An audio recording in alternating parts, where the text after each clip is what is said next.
Hello, everyone, and welcome back to our reading of The Black Arrow. Today we start Book 3, My Lord Foxham. Today's chapter, The House by the Shore. Let's get started. Months had passed away since Richard Shelton made his escape from the hands of his guardian. These months had been eventful for England. The party of Lancaster, which was then in the very article of death, had once more raised its head. The Yorkists, defeated and dispersed, their leader butchered on the field. It seemed for a very brief season in the winter following upon the events already recorded, as if the House of Lancaster had finally triumphed over its foes. The small town of Shoreby-on-the-Tyne was full of the Lancastrian nobles of the neighbourhood. Earl Risingham was there, with 300 men-at-arms, Lord Shoreby with 200, Sir Daniel himself, high in favour and once more growing rich on confiscations, lay in a house of his own, on the main street, with 60 men. The world had changed indeed. It was a black, bitter cold evening in the first week of January, with a hard frost, a high wind, and every likelihood of snow before the morning.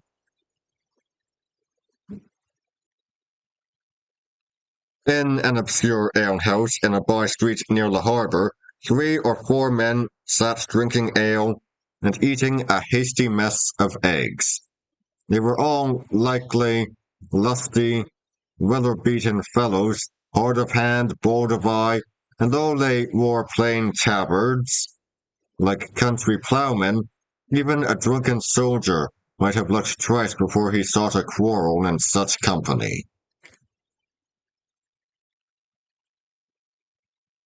A little apart before the huge fire sat a younger man, almost a boy, dressed in much the same fashion, though it was easy to see by his looks that he was better born and might have worn a sword had the time suited. "Nay," said one of the men at the table, "I like it not. Ill will come of it. There's no place for jolly fellows. A jolly fellow loveth open country, good cover, and scarce foes, but here we are shut in a town, girt about with enemies, and for the bull's eye of misfortune, see if it snow not ere the morning." "'Tis for Master Shelton, there," said another, nodding his head towards the lad before the fire. "I will do much for Master Shelton," returned the first, "but to come to the gallows for any man, nay, brothers, not that."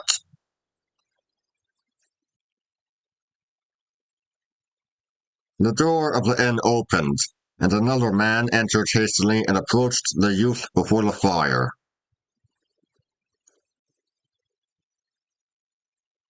"Master Shelton," he said, "Sir Daniel goeth forth with a pair of links and 4 archers." Dick, for this was our young friend, rose instantly to his feet. "Lawless," he said, "ye will take John Capper's watch. Greenship, follow me. Capper, lead forward. We will follow him this time, and he go to York." The next moment they were outside in the dark street, and Capper, the man who had just come, pointed to where 2 torches flared in the wind at a little distance. The town was already sound asleep. No one moved upon the streets, and there was nothing easier than to follow the party without observation. The 2 link-bearers were first. Next followed a single man, whose long cloak blew about him in the wind, and the rear was brought up by the 4 archers, each with his bow upon his arm. They moved at a brisk walk, threading the intricate lanes and drawing nearer to the shore. "He hath gone each night in this direction?" asked Dick in a whisper. "This is the third night running, Master Shelton," returned Capper, and still at the same hour and with the same small following, as though his end were secret. Sir Daniel and his 6 men were now come to the outskirts of the country. Shoreby was an open town, and though the Lancastrian lords who lay there kept a strong guard on the main roads, it was still possible to enter or depart unseen by any of the lesser streets or across the open country. The lane which Sir Daniel had been following came to an abrupt end. Before him there was a stretch of rough down, and the noise of the sea surf was audible upon one hand. There were no guards in the neighbourhood, nor any light in that quarter of the town. Dick and his 2 outlaws drew a little closer to the object of their chase, and presently, as they came forth from between the houses, and could see a little farther upon either hand, they were aware of another torch, drawing near from another direction. "Hey," said Dick, "I smell treason." Meanwhile, Sir Daniel had come to a full halt. The torches were stuck into the sand, and the men lay down, as if to await the arrival of the other party. This drew near at a good rate. It consisted of 4 men only, a pair of archers, a varlet with a link, and a cloaked gentleman walking in their midst. "Is it you, my lord?" cried Sir Daniel. "It is I, indeed, and if ever true knight gave proof I am that man," replied the leader of the second troop. "For who would not rather face giants, sorcerers, or pagans than this pinching cold?" "My lord," returned Sir Daniel, "beauty will be more beholden, misdoubt it not. But shall we forth? For the sooner ye have seen my merchandise, the sooner we shall both get home." "But why keep ye her here, good knight?" inquired the other. "And she be so young, and so fair, and so wealthy. Why do ye not bring her forth among her mates? Ye would soon make her a good marriage, and no need to freeze your fingers, and risk arrow shots by going abroad at such unseemly seasons in the dark." "I have told you, my lord," replied Sir Daniel. "The reason thereof concerneth me only. Neither do I purpose to explain it farther. Suffice it that if ye be wary of your old gossip, Daniel Brackley, publish it abroad that ye are to wed Joanna Sudley. And I give you my word, ye will be quit of him right soon. Ye will find him with an arrow in his back." Meantime, the 2 gentlemen were walking briskly forward over the down, the 3 torches going before them, stooping against the wind and scattering clouds of smoke and tufts of flame, and the rear brought up by the 6 archers. Close upon the heels of these, Dick followed. He had, of course, heard no word of this conversation, but he had recognized in the second of the speakers old Lord Shoreby himself, a man of an infamous reputation, whom even Sir Daniel affected in public to condemn. Presently they came close down upon the beach. The air smelt salt, The noise of the surf increased, and here in a large walled garden there stood a small house of 2 stories with stables and other offices.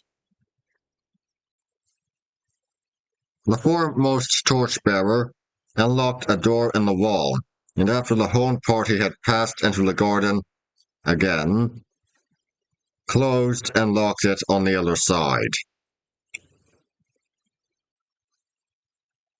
Dick and his men were thus excluded from any further following, unless they should scale the wall and thus put their necks in a trap.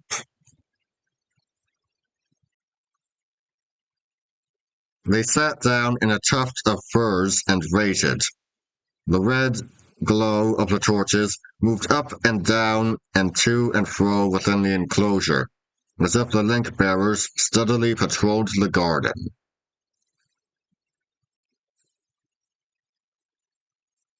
20 minutes passed, and then the whole party issued forth again upon the down, and Sir Daniel and the Baron, after an elaborate salutation, separated and turned severally homeward,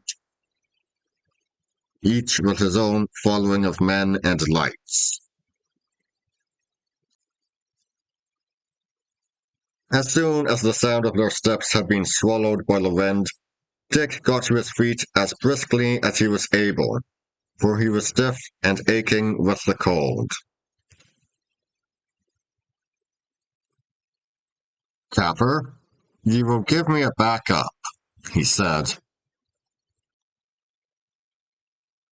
They advanced, all 3 to the wall.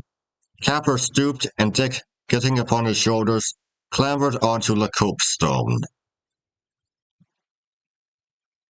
"Now, Green Chef," whispered Dick, "follow me up here. Lie flat upon your face, that ye may be the less seen, and be ever ready to give me a hand if I fall foully on the other side." And so saying, he dropped into the garden.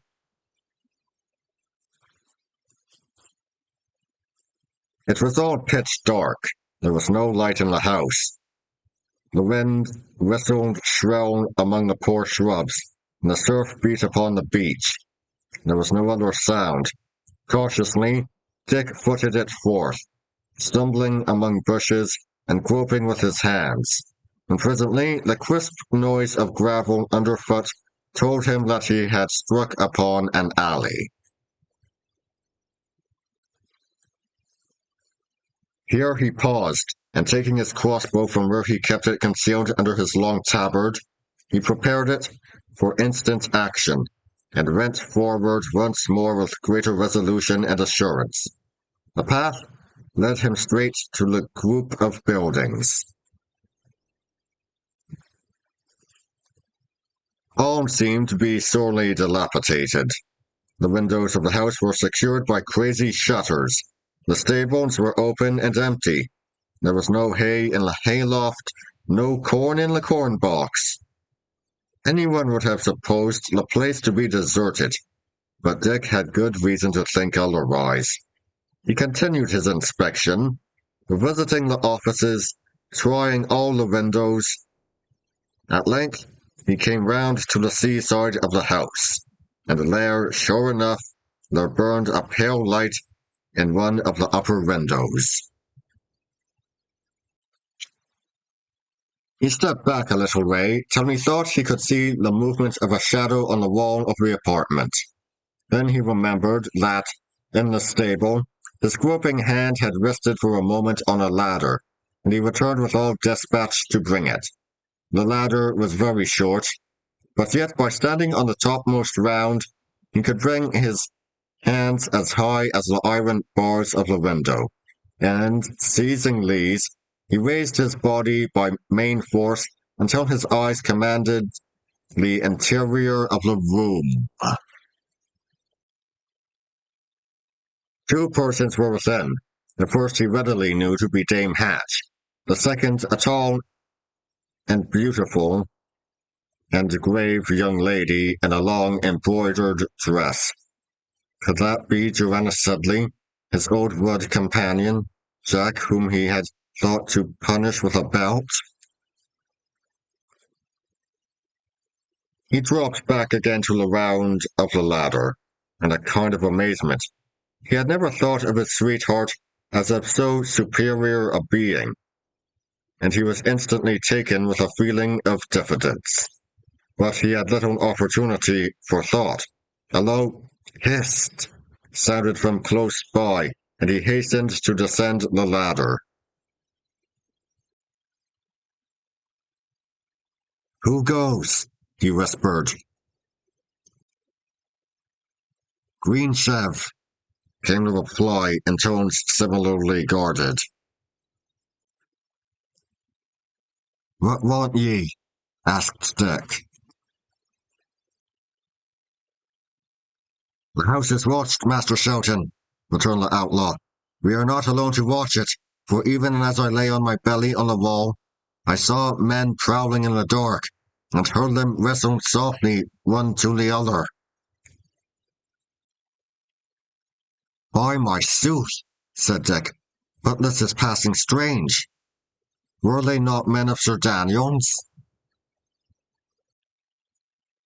Nay, sir, they were not, returned Greensheve.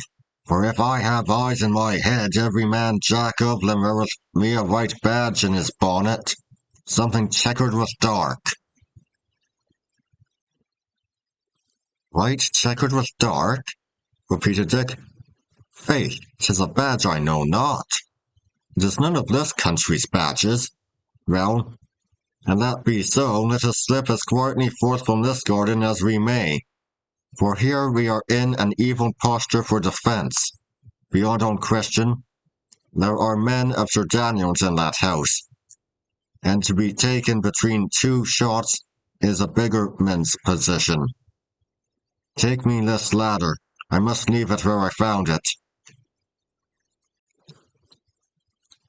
They returned the ladder to the stable, and groped their way to the place where they had entered.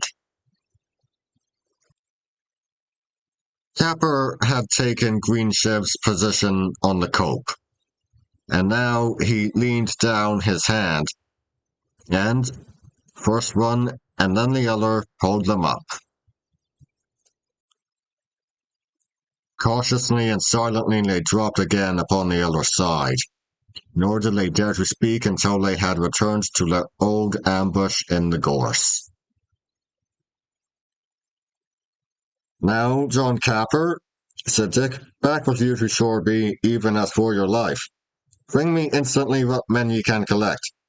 Here shall be the rendezvous, or if the men be scattered, and the day be near at hand before they muster, let the place be something farther back, and by the entering in of the town, Greenship and I lie here to watch. Speed ye, John Capper, and the saints aid you to dispatch. And now, Greenship, he continued as soon as Capper had departed, let thou and I go round about the garden in a wide circuit. I would fain see whether thine eyes betrayed thee.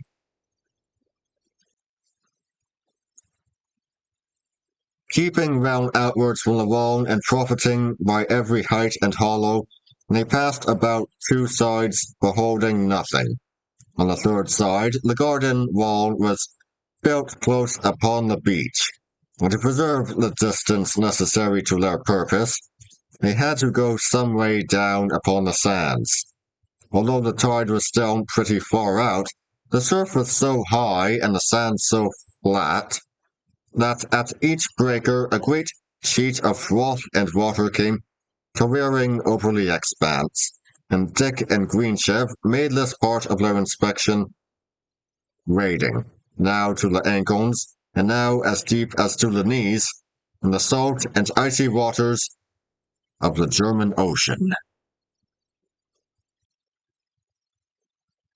Suddenly, against the comparative whiteness of the garden wall, the figure of a man was seen, like a faint Chinese shadow, violently signaling with both arms. As he dropped again to the earth, another arose a little farther on and repeated the same performance. And so, like a silent watchword, These gesticulations made the round of the beleaguered garden. They keep good watch, Dick whispered. Let us back to land, good master, answered Greenship. We stand here too open, for look ye, when the seas break heavy and right out there behind us, they shall see us plainly against the foam. Ye speak sooth, returned Dick. Ashore with us, right speedily. And that would be all for today. I'll see you all next time. See ya!